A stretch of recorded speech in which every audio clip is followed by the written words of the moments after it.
परमात्मने नमः।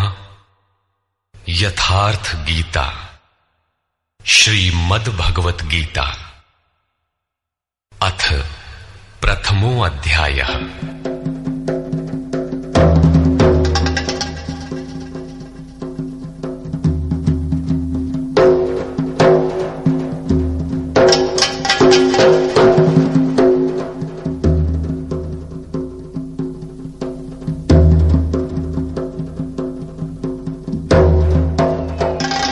धृतराष्ट्र उवाच।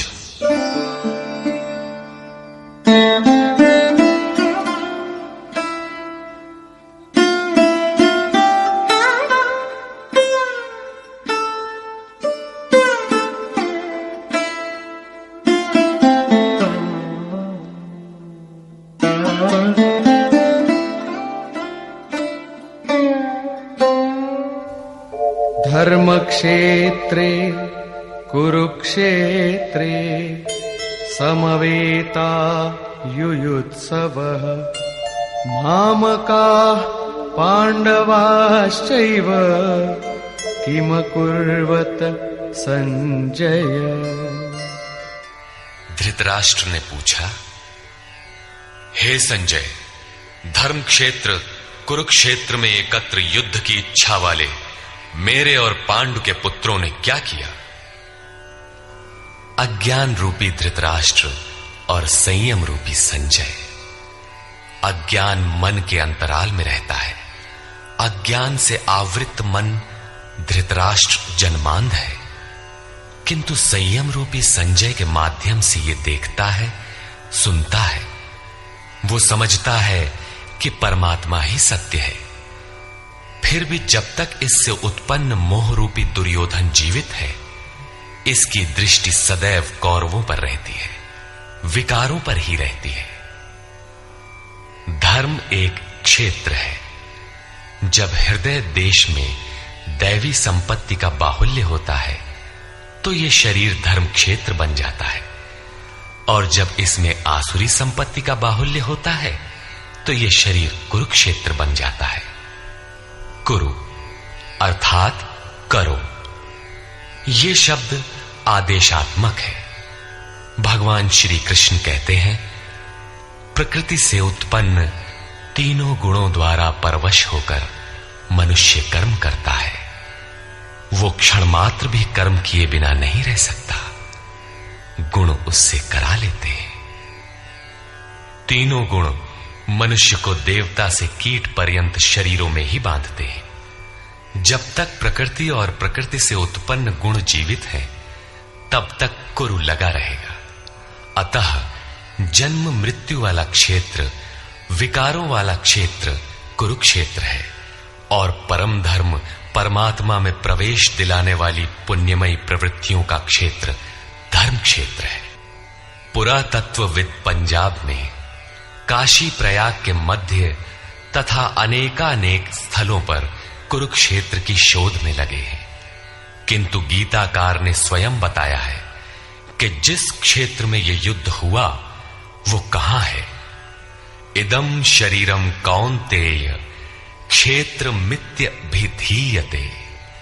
अर्जुन, ये शरीर ही क्षेत्र है, और जो इसको जानता है, इसका पार पा लेता है, वो क्षेत्रज्ञ है।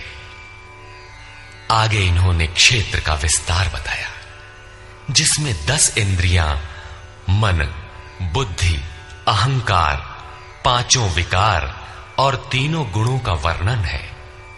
शरीर ही क्षेत्र है। एक अखाड़ा है। इसमें लड़ने वाली प्रवृत्तियां 2 हैं, दैवी संपद और आसुरी संपद। पांडु की संतान और धृतराष्ट्र की संतान सजातीय और विजातीय प्रवृत्तियां।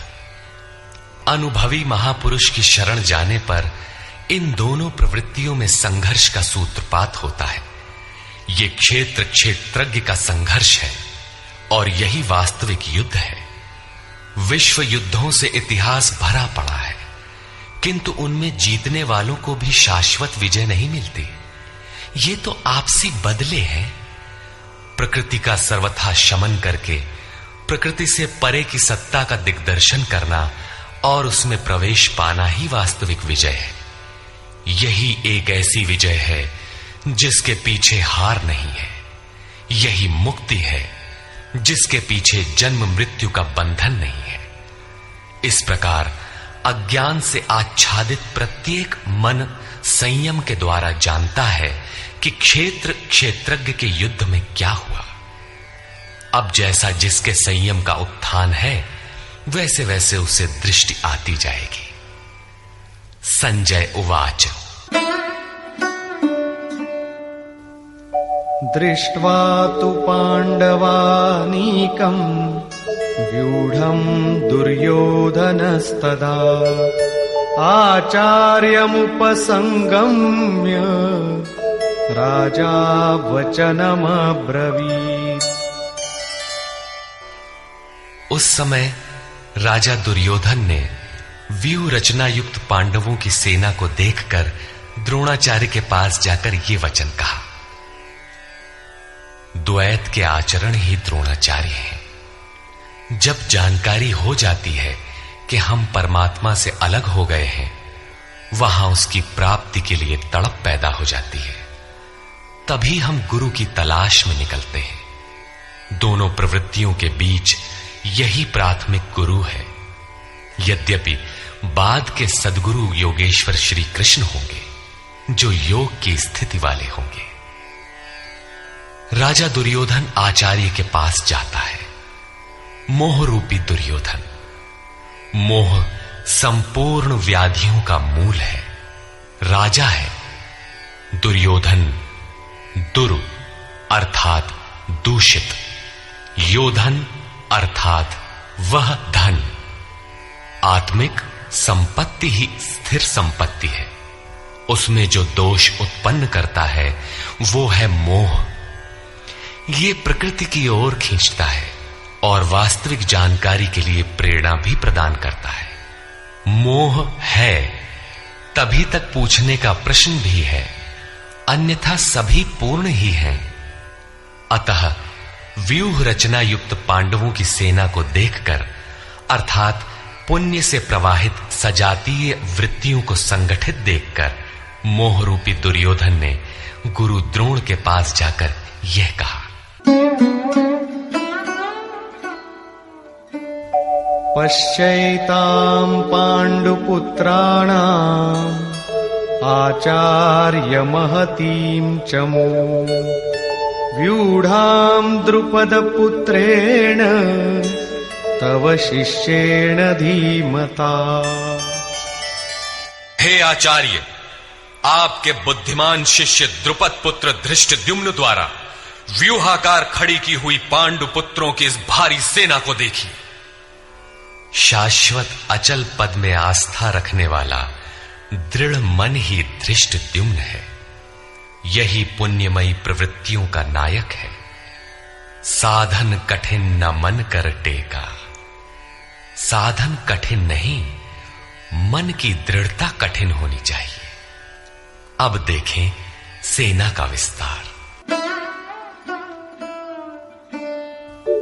अत्र शूरा महेश्वासा भीमार्जुन समायुधि युयुधानो विराटश्च द्रुपदश्च महारथः।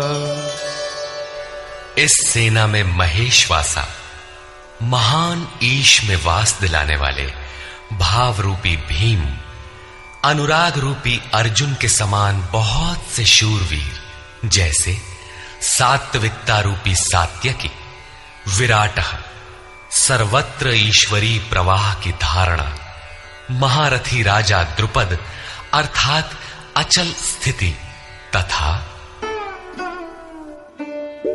धृष्टकेतुश्चेकितानः काशीराजश्च वीर्यवान् पुरुजित कुंती भोजश्च शैब्यश्च नरपुंगवः। धृष्ट केतु दृढ़ कर्तव्य, चेकितानः जहां भी जाए वहां से चित्त को खींचकर इष्ट में स्थिर करना। काशी राजः, काया रूपी काशी में ही वो साम्राज्य है। पुरजित, स्थूल, सूक्ष्म और कारण शरीरों पर विजय दिलाने वाला पुरजित। कुंती भोजः, कर्तव्य से भव पर विजय, नरों में श्रेष्ठ शैव्य अर्थात सत्य व्यवहार। युधामन्युश्च विक्रान्तः, उत्तमौजाश्च वीर्यवान्, सौभद्रो द्रौपदेयाश्च सर्व एव महारथाः। और पराक्रमी युधामन्यु, युद्ध के अनुरूप मन की धारणा, उत्तमौजाः, शुभ की मस्ती, सुभद्रा पुत्र अभिमन्यु। जब शुभ आधार आ जाता है तो मन भय से रहित हो जाता है। ऐसा शुभ आधार से उत्पन्न अभय मन, ध्यान रूपी द्रौपदी के पांचों पुत्र, वात्सल्य, लावण्य, सौम्यता, स्थिरता, सहृदयता, सब के सब महारथी हैं। साधन पथ पर संपूर्ण योग्यता के साथ चलने की क्षमताएं हैं। इस प्रकार दुर्योधन ने पांडव पक्ष के 15-20 नाम गिनाए, जो दैवी संपद के महत्वपूर्ण अंग हैं। विजातीय प्रवृत्ति का राजा होते हुए भी मोह ही सजातीय प्रवृत्तियों को समझने के लिए बाध्य करता है। दुर्योधन अपना पक्ष संक्षेप में कहता है, यदि कोई बाह्य युद्ध होता तो अपनी फौज बढ़ा चढ़ा कर गिनाता।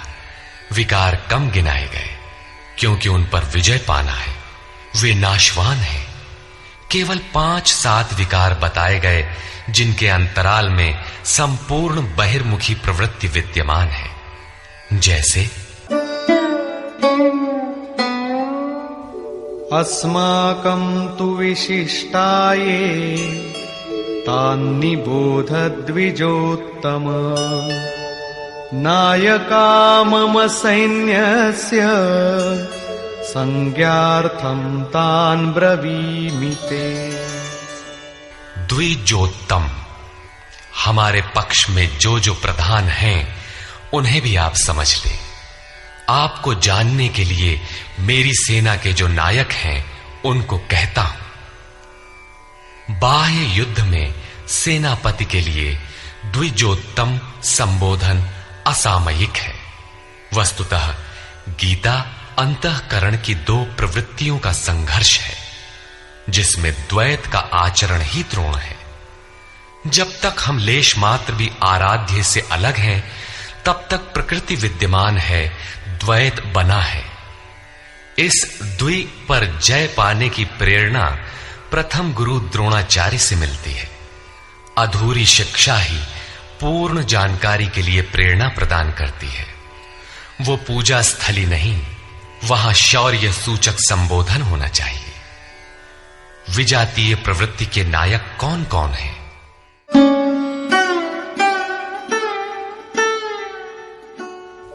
भवान् भीष्मश्च कर्णश्च कृपश्च समितिञ्जयः अश्वत्थामा विकर्णश्च सौमदत्तिस्तथैव च।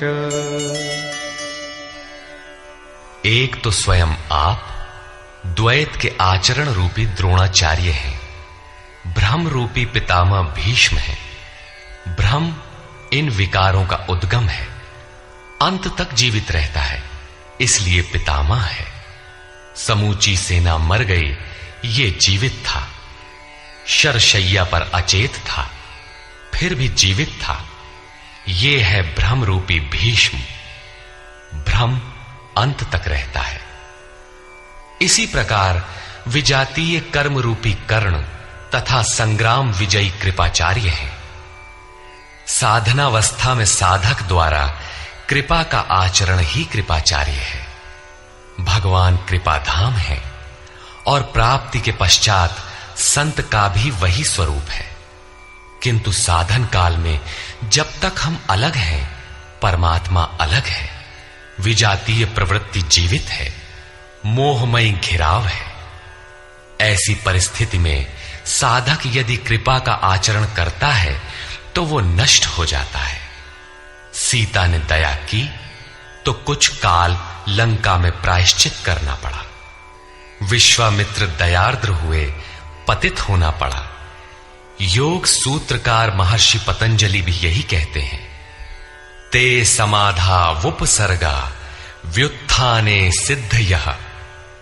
व्युत्थान काल में सिद्धियां प्रकट होती हैं, वे वास्तव में सिद्धियां हैं, किंतु कैवल्य प्राप्ति के लिए उतनी ही बड़ी विघ्न है जितने काम, क्रोध, लोभ, मोह इत्यादि। गोस्वामी तुलसीदास का भी यही निर्णय है।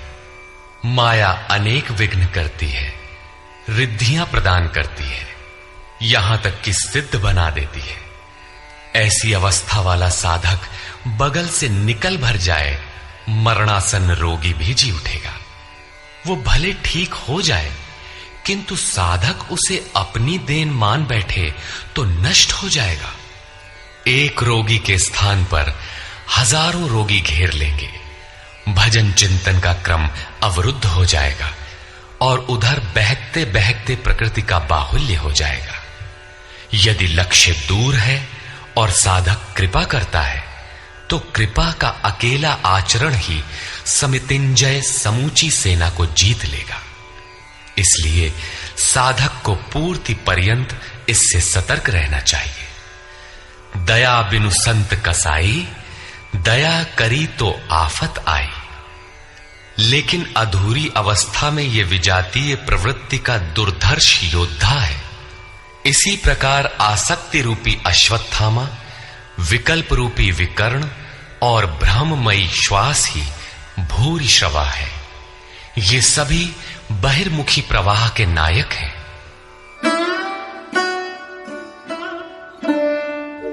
अन्ये च बहवः शूराः मदर्थे त्यक्तजीविताः नानाशस्त्र प्रहरणाः सर्वे युद्धविशारदाः।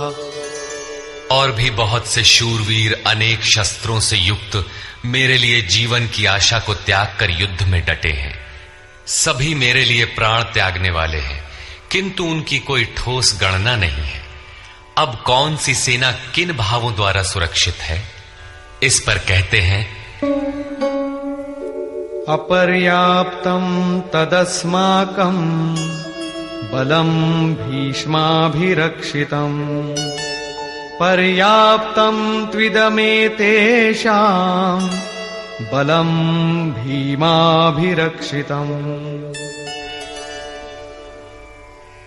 भीष्म द्वारा रक्षित हमारी सेना सब प्रकार से अजेय है और भीम द्वारा रक्षित इन लोगों की सेना जीतने में सुगम है। पर्याप्त और अपर्याप्त जैसे श्लिष्ट शब्द का प्रयोग दुर्योधन की आशंका को व्यक्त करता है। अतः देखना है कि भीष्म कौन सी सत्ता है जिस पर कौरव निर्भर करते हैं, तथा भीम कौन सी सत्ता है जिस पर दैवी संपद संपूर्ण पांडव निर्भर है। दुर्योधन अपनी व्यवस्था देता है कि अयनेषु च सर्वेषु यथा भागमवस्थिताः भीष्ममेवाभिरक्षन्तु भवन्तः सर्व एव हि। इसलिए सब मोर्चों पर अपनी अपनी जगह स्थित